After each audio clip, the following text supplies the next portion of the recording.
एक बात बहुत अच्छे से समझ लीजिए, जिसके घर में क्लेश होता हो, अशांति रहती हो, क्लेश रहता हो, या छोटी छोटी बात पर विवाद चालू हो जाता हो, या पति पत्नी में, परिवार में, सास बहू आदिक में कहीं ना कहीं कुछ अगर विवाद रहता हो, तो शास्त्र कहता है ऐसा बेलपत्री की डंडी रहती है ना, ये बेलपत्री की जो डंडी होती है, डंडी का जो भाग होता है बेलपत्री की, ऐसा बेलपत्री की 7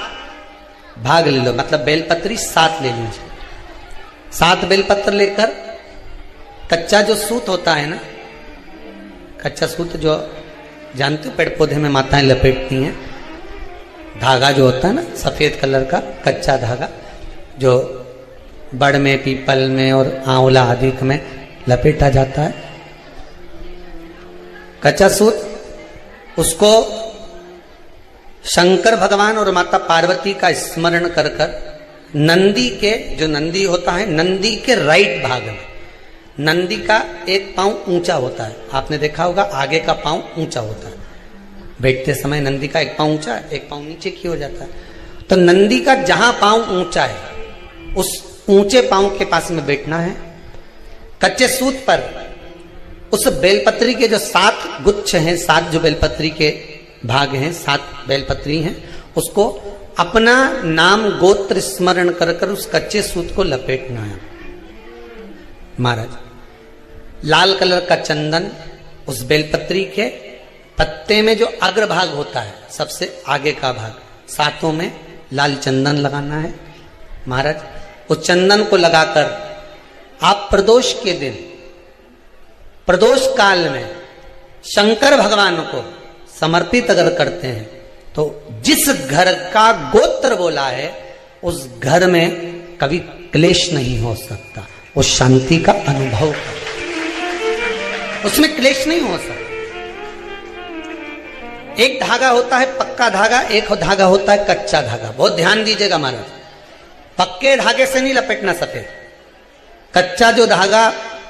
पीपल में, बड़ में या आंवला आदि में जो हम लोग लपेटते हैं पूजन करते समय, वो कच्चा धागा। और एक बात और आपको कहने, ध्यान दीजिएगा, अगर मान लो किसी पति पत्नी का तलाक तक की नौबत हो गई और तलाक नहीं कराना है, आपस में वापिस प्रेम बढ़ जाए, छोरी वापिस घर में रहे, बेटा उसको रखे, बहू रहे, आपस में प्रेम बढ़े, वो भले मायके चली गई हो, वो भले लड़का छोड़कर चले गया हो, अकेली रह रही हो और चाहती है कि मैं पति के साथ रहना है, तलाक नहीं होना चाहिए, हम दोनों में प्रेम रहे, वो संभाले मेरे को भी और मैं भी आदर करूं, वो भी आदर करे। तो मेरा निवेदन है, कच्चा जो सूत होता है, कच्चा जो धागा होता है, नंदी के ठीक पीछे बैठकर कोई साथ में आपके परिवार का कोई व्यक्ति चले जाए और हस्तकमल को, जिसको अपने परिवार में वापिस रहना है, उस स्त्री हो या पुरुष हो, दोनों में से कोई भी नंदी के पीछे बैठकर, सोमवार की जिस दिन अष्टमी पड़े उस दिन नंदी के पीछे बैठकर हाथ को ऐसा बंद करना है, हाथ में एक बेलपत्री रखना है, सीधी सीधी बंद कर कर 7 बार उस हाथ पर कच्चा सूत लपेट देना है, उस सूत को वापस निकाल लेना है बेलपत्री के साथ, बेलपत्री के साथ में, और बेलपत्री को तो अपने पास में रखना। सबसे पहले माता पार्वती का जो हस्त कमल ऐसा होता है शिव मंदिर में, उस हस्त कमल में वो सूत जो आपके हाथ से निकला है वो उसमें डाल देना है, माँ जगत जननी से प्रार्थना कर कर, और जो बेलपत्री आपने संबंध को जोड़ने के लिए अपने हाथ में ली है वो शंकर भगवान के कटी भाग में, फिर निवेदन करूंगा कटी भाग को समझ लीजिए। ये शिवलिंग रखा है, जहां पर शंकर भगवान का शिवलिंग, माता पार्वती जी के हस्त कमल पर जो शिवलिंग रखा है,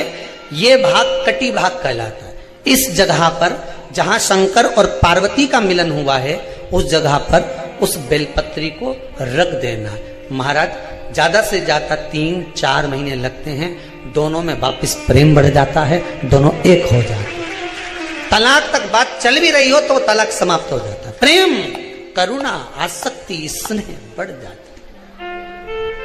संबंध टूटने की कतार पर एक बार माता पार्वती को समर्पित तो करो अपना संबंध कि मां अब तुझे निभाना। माना मैंने अपशब्द कह दिया होगा, माना मेरी गलती होगी, थोड़ी गलती उनकी भी होगी, पर दोनों की गलती है मां, अब इस संबंध को तुझे निभाना। जब कच्चा सूत माता के हाथ में रखो तब माता को विनती करना, इस संबंध की डोरी अब तेरे को दे दी।